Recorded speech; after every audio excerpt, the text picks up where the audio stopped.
So a lot of people get confused as far as whether to get saline or silicone. And the big reason is there's a lot of marketing, mostly to silicone implants, and it's thought to be a premium product. And I don't necessarily believe that it is. And this is why. When we talk about breast implants, there's three main things that you want to look at. One is look. Can you look at someone and know whether they have saline, silicone, or anything else filling up their implants? And the answer to that is no, you can't. Can you feel the difference between saline and silicone? So that's the second thing, feel.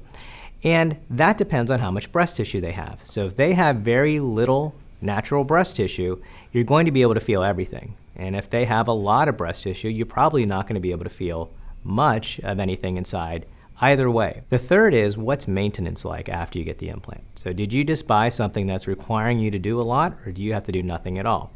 And this is where saline really shines.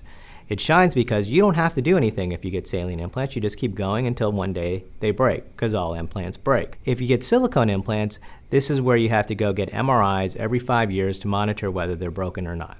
So when you're really looking at should you get saline or silicone implants, part of it is saying, do you want to do the maintenance? And the other is really taking a hard look at yourself and figuring out, do you have enough breast tissue to hide your implant? If you do, it probably doesn't matter. And if you have very little breast tissue, you're probably going to figure out what's underneath, and you may want to slant towards silicone implants.